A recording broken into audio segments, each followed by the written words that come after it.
नमस्कार।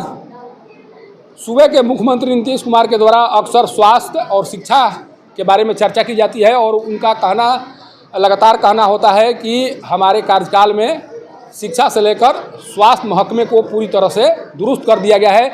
जहां कभी मरीज नहीं आया करते थे वहां पर मरीजों की भीड़ लग रही है और केवल भीड़ इसलिए लग रही है कि सरकारी अस्पतालों में इलाज सही तरीके से हो रहा है।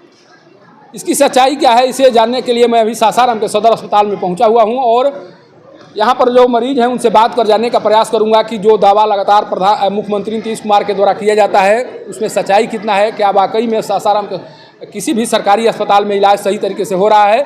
इसी बारे में एक हमारे साथ मरीज हैं जो दिनारा से चलकर यहाँ आए हुए हैं इलाज कराने के लिए।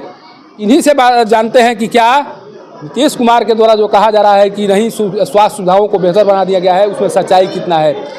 हाथ में पर्चा और चलिए हैं, कहाँ आए हैं आप? दवा कराने के लिए सर। पहला नंबर का आपका चैनल में अच्छा ये बताइए कहाँ से आए हैं? दिनारा नदुआ से।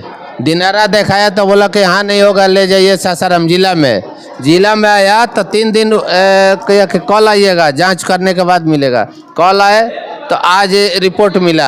आने के बाद कह रहे हैं कि 2 टैबलेट 2 गोलियां है खाली पेट और 1 का और 2 बाहर से ले लीजिए।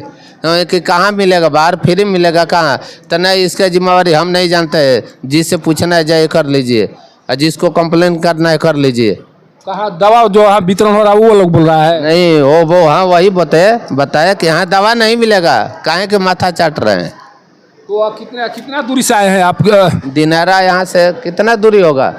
40 किलोमीटर ले हो 30 किलो, हाँ 40 किलोमीटर होगा। 40 किलोमीटर दूरी तय करके आप 2 दिन से आ रहे हैं? जी 2 दिन से आ रहा हूँ। इसके बाद में भी आप इलाज से संतुष्ट नहीं? संतोषजनक है ये नहीं है। लेकिन नीतीश कुमार जी के द्वारा तो दावा किया जा रहा है कि हम एकदम सब कुछ ठीक कर दिए हैं। सब सप्लाई कागज के द्वारा हो जा रहा है। दवा जब सरकारी अस्पताल में आना चाहिए आ रहा है तो दवा कहाँ चला जा रहा है? इसका मतलब वितरण हो जा रहा है प्राइवेट हॉस्पिटल के, चाहे जहाँ भी सब इसको प्राइवेट में बेच दिया जा रहा है। जी बेच दिया जा रहा है। कितना दवा लिखा गया है आपको? 1 2 3 4 5 मिला है, देखिए 3 एक 6 लिखा गया है, 3 गो मिला है। 3 से काम चलाना है? हाँ 3 से काम चलाना है, न तो फिर आना है।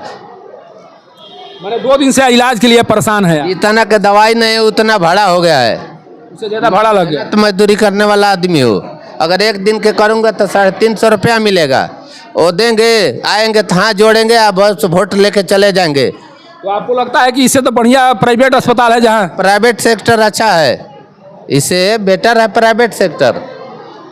जब जनता को बुर्बक बना के खाली समय को, सबसे बड़ा कीमती समय होता है। तो अभी तो वोट आने वाला है, लोकसभा चुनाव होने वाला है, किसको देंगे, मतदान करेंगे? उसको खाता तक नहीं खुलेगा। किसको? नीतीश और बीजेपी को। यहाँ से बक्सर क्षेत्र में पड़ता है और यहाँ से आरजेडी निकलने जा रही है। आरजेडी के सपोर्टर है कि कमी के कारण आप ऐसा कर रहे हैं? कमी की वजह, मैं बीजेपी का पंचायत अध्यक्ष भी हूँ। लेकिन आप वोट करेंगे? क्यों करेंगे? कोई भी सरकार को मदद इसलिए करता है ताकि उसका शिक्षा, स्वास्थ्य और सिंचाई 3 चीज पर धरती चलती है, दुनिया चलती है। तीनों का स्वच्छ रूप से सही चला होना चाहिए, लेकिन 3 में कहाँ हो रहा है? ना शिक्षा है और ना ये है। खाली समय से 9 बजे से 5 बजे मास्टर और बच्चों को रख रहे हैं ऑफिस में, लेकिन वो सुधार नहीं हुआ है, खाली शोषण है।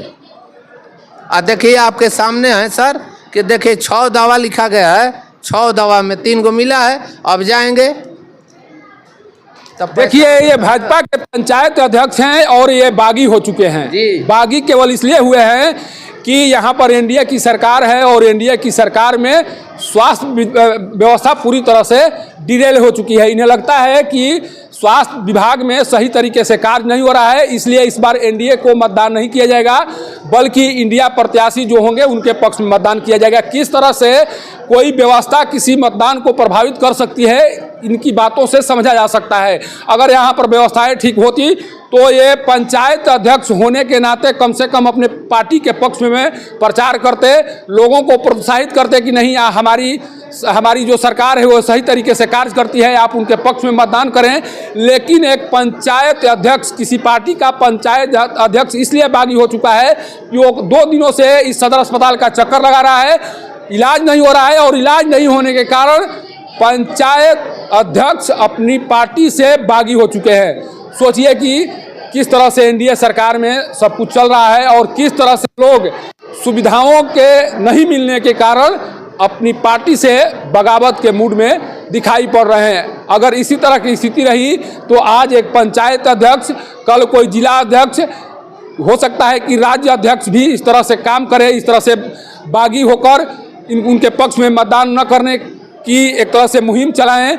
और जब इस तरह का काम होना शुरू होगा तो लोकसभा चुनाव के दौरान बिहार में एनडीए को भारी नुकसान उठाना पड़ सकता है। इसलिए ज़रूरी इस बात की है कि जो भी सुविधाएं हैं उसे दुरुस्त किया जाए और लोगों में जो गुस्सा है उस गुस्सा को शांत कराने की कोशिश की जाए। सासाराम के सदर अस्पताल से पब्लिक न्यूज़ के लिए सत्येंद्र चौबे की रिपोर्ट।